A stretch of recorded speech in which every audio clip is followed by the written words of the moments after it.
Most people believe that keeping $500 in a savings account is being responsible. But let's be honest, that's one of the biggest financial lies we've been sold. Banks get rich off your money while you watch it lose value every single day. And here's the twist.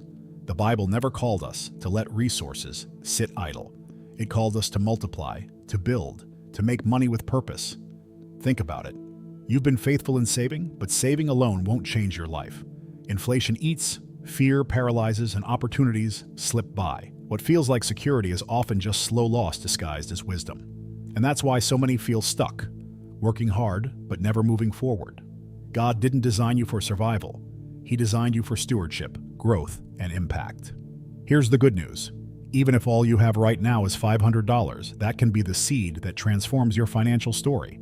In this message, you'll discover biblical strategies, practical steps, and kingdom principles that take your money from sitting in the bank to working in your favor. And once you see it, you'll never look at your savings the same way again.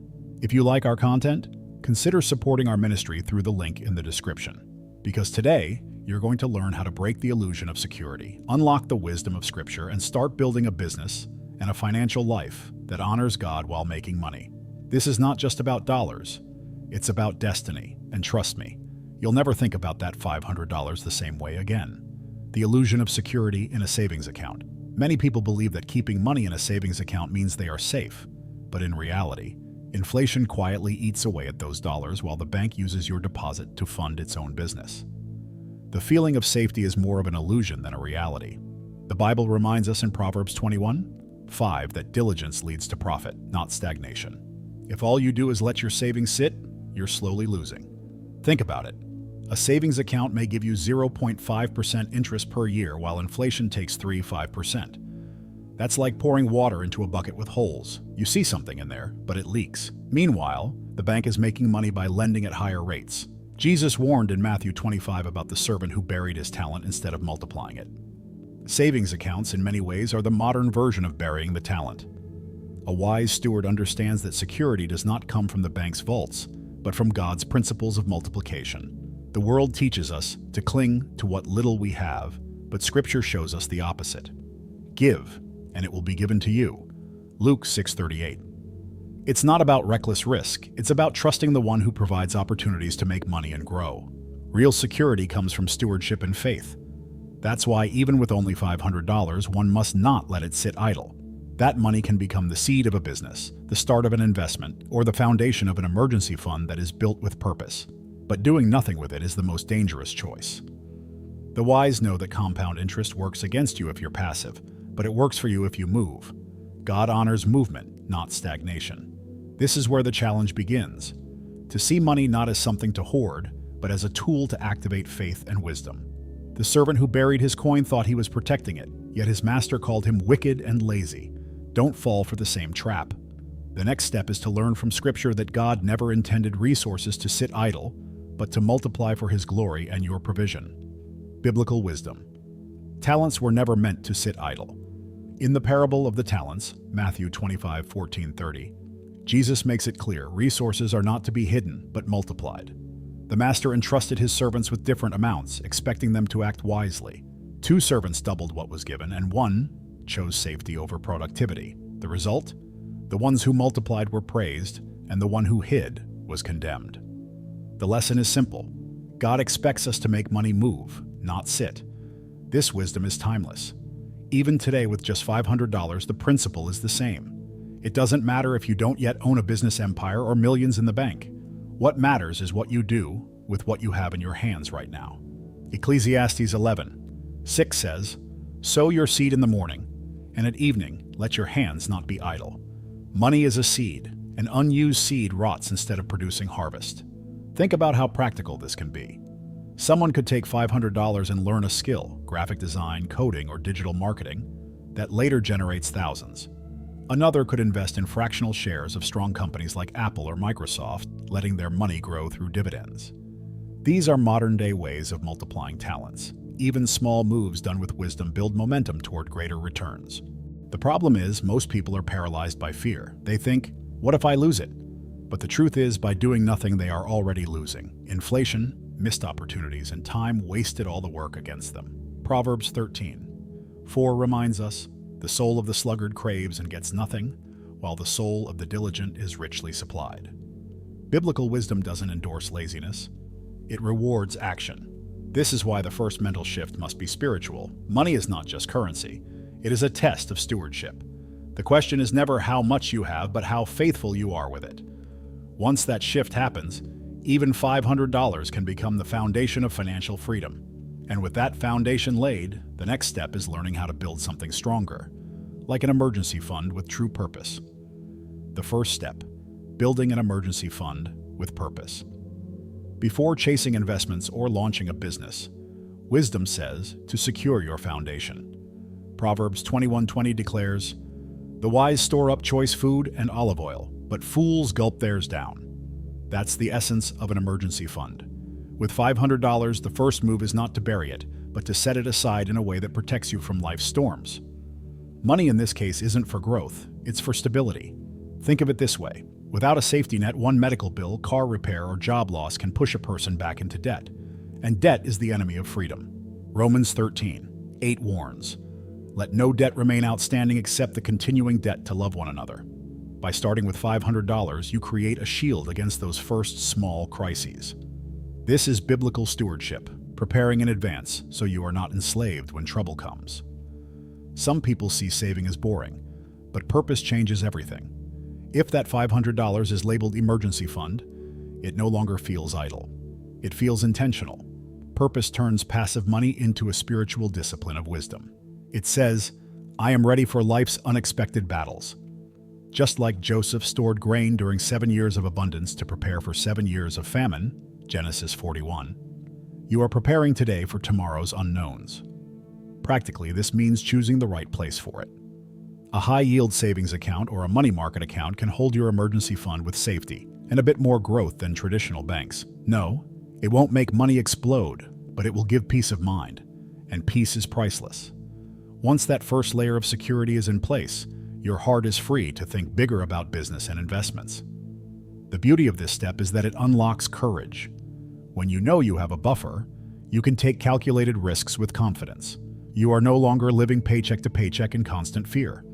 Instead, you are walking in faith and wisdom, prepared like the wise virgins who had oil for their lamps. Matthew 25:4. And once the emergency shield is built, the door opens for the next level, moving from saving into multiplying. From saving to investing, multiplying money, God's way. Once the emergency fund is in place, the next biblical step is multiplication. Jesus praised the servants who doubled their talents in Matthew 25 because they refused to let resources sit idle. This principle applies directly to money today. If you stop at saving, you are only guarding. But if you step into investing, you begin to make money multiply with purpose. God calls His people to fruitfulness, not stagnation. Investing doesn't need to be complicated or reserved for the wealthy. With as little as $500, anyone can start. Fractional shares allow you to own pieces of companies like Amazon, Tesla, or Microsoft. ETFs like the S&P 500 give you instant diversification. These are simple, biblical-aligned ways to let money work while you sleep. Ecclesiastes 11:2 advises, "Invest in 7 ventures, yes, in 8. You do not know what disaster may come upon the land." When we invest, we partner with the principle of seed time and harvest. Genesis 8:22. Just as a farmer plants seeds and waits for growth, investors sow dollars into assets that grow over time. Some seeds sprout faster, others slower, but the key is patience. Those who rush in and out, trying to time the market, often lose, but those who trust the process, diligently sowing, see increase. Investing is a spiritual discipline of patience and trust. Of course, not every investment is godly. Some businesses profit from addictions, exploitation, or destruction. That's why discernment is critical. Proverbs 13:11 warns, "Dishonest money dwindles away, but whoever gathers money little by little makes it grow." This means aligning investments with values, supporting industries that honor God while avoiding those that enslave people. Investing God's way is about making money and impacting lives at the same time. The beauty of investing is that it transforms your mindset. You stop being a consumer of business and start becoming a partner in it. Instead of only spending at Starbucks, you own a piece of Starbucks. Instead of only paying for Apple products, you own Apple shares. This shift turns money into a servant, not a master. And when that transformation happens, the question naturally rises. How can even small amounts like $500 launch actual business opportunities? Practical moves, business opportunities. You can start with $500. When people hear business, they often imagine needing thousands of dollars, offices, and staff. But the truth is, with $500, you can start small and faithful, just like the mustard seed in Matthew 13:31-32 that grew into a tree. Many successful entrepreneurs began with little. The key is not the amount, but the wisdom to use it. Money, no matter how small, can be the spark of something great if guided by God. For example, with $500, someone can launch an online store through platforms like Etsy or Shopify. They can buy initial inventory of handmade crafts, digital products, or resell niche items. Others can invest in skills, courses on copywriting, coding, or design that later generate business income for years. In today's digital economy, the barriers are low, and the opportunities to make money are real. Biblically, this aligns with Proverbs 31, where the virtuous woman considers a field and buys it. Out of her earnings, she plants a vineyard. She reinvested, multiplied, and built. $500 could be your field. Maybe it's equipment for a side hustle, like a good camera for content creation, or the initial supplies for a catering idea. The principle is the same. Don't bury, but build. Every business, even great ones, starts with a small seed. There's also the power of service-based ventures. With $500, you don't even need inventory, just skills. Offer tutoring, consulting, cleaning services, or social media management. These require time and effort more than capital, but that small investment can cover branding, marketing, and basic tools. Jesus said in Luke 16:10, "Whoever can be trusted with very little can also be trusted with much." If you're faithful with a small business, God can enlarge it. The exciting part is how action builds confidence.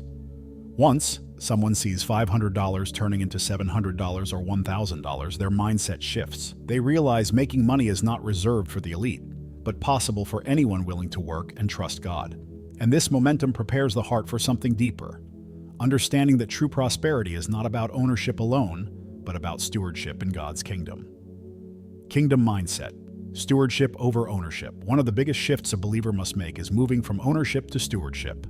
The world teaches this is my money, my business, my success.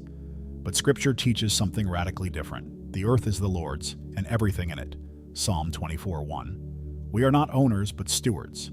This mindset frees us from pride and anxiety. Money is not a trophy. It's a tool entrusted to us by God. When someone has $500 in their account, the question isn't, what do I want to do with it?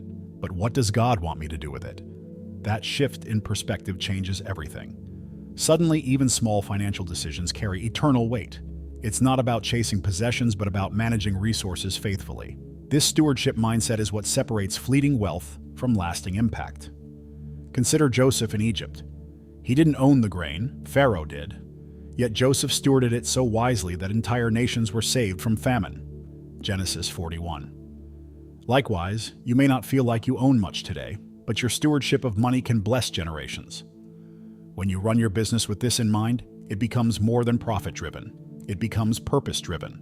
That's how you truly make money that matters. This mindset also protects against greed. The desire to own more often leads to debt, overwork, and broken families. But when you understand stewardship, you realize more ownership doesn't equal more peace. Luke 12:15 reminds us, life does not consist in an abundance of possessions. True wealth is measured in obedience and impact, not in how many zeros are in your bank account. When you embrace stewardship, the pressure shifts off your shoulders. You stop asking, how can I get more? And start asking, how can I manage better? That simple question turns even $500 into a sacred trust. And once you grasp this kingdom mindset, you're ready for the next battle, breaking free from fear so you can step boldly into God's financial calling. Breaking free from fear, trusting God while taking action. Fear is the silent killer of opportunity. Many leave their $500 untouched because they fear losing it. But fear is not from God. And 2 Timothy 1:7 declares, "For God gave us a spirit not of fear, but of power, love, and self-control." When fear drives financial choices, money becomes stagnant. When faith leads, business and opportunities begin to open, and you finally make money that grows. Fear whispers lies like, "You don't know enough," or "It's too risky." But faith answers with action. Think of Peter stepping out of the boat to walk on water, Matthew 14:29. He could have stayed safe inside, but the miracle happened only when he stepped forward. In the same way, your $500 won't multiply by staying in the account. It multiplies when you put it to work with wisdom. Practically, this may mean taking small risks at first, investing in a beginner's course, buying tools for a side hustle, or purchasing fractional shares in a stable index fund.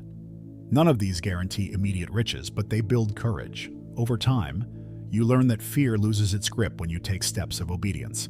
The key is moving forward with God's guidance, not reckless impulse. Remember, fear is often tied to the false belief that you are alone, but you are not. God walks with you in every business decision, no matter how small. Isaiah 41:10 reassures us, "Do not fear, for I am with you. Do not be dismayed, for I am your God." That promise covers your finances too. When you act with Him, even $500 carries divine backing.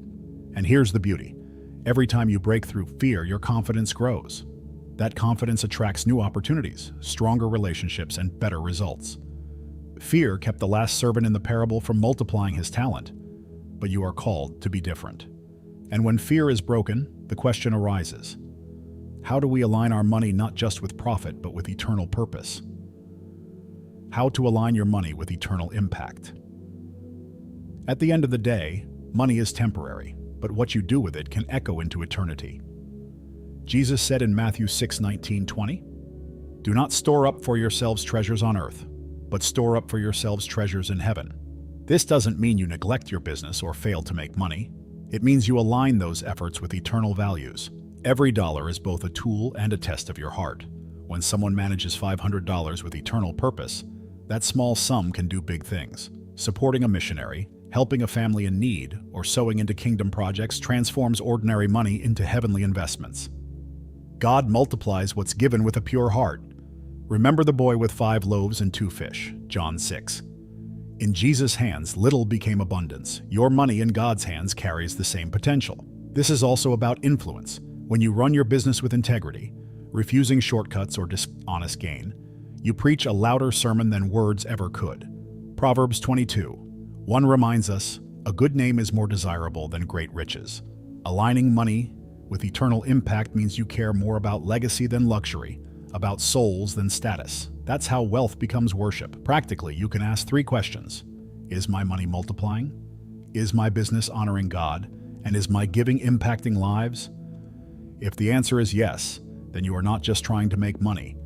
You are building treasure in heaven. Aligning finances with faith turns your daily grind into divine partnership. It makes your account balance part of God's bigger story. This is why the journey doesn't end with $500. No, it starts there. The question is never about how much you have, but how you use it. Small beginnings managed with wisdom can lead to eternal fruit. And now that you see the bigger picture, the challenge is clear. Will you allow God to take your money, your business, and your heart and write a story that outlives you? So now the question is, what will you do with your $500? Will you let it sit, slowly losing value? Or will you put it to work under God's wisdom? Remember, faith without works is dead. James 2:17. Action is the difference between staying stuck and stepping into abundance. Think about it. What small move could you make this week that sets you on the path to multiplying your money? Could you start a business, invest in learning, or plant a seed in someone's life? Every choice you make declares whether you believe in scarcity or in God's promise of provision. What excuses have held you back until now? Fear, doubt, waiting for more? Jesus said the one faithful with little will be faithful with much. If you won't move with $500, why would God entrust you with $5,000 or $50,000? The time to act is not tomorrow, it's today. Your money is not just about bills and budgets, it's about mission and meaning.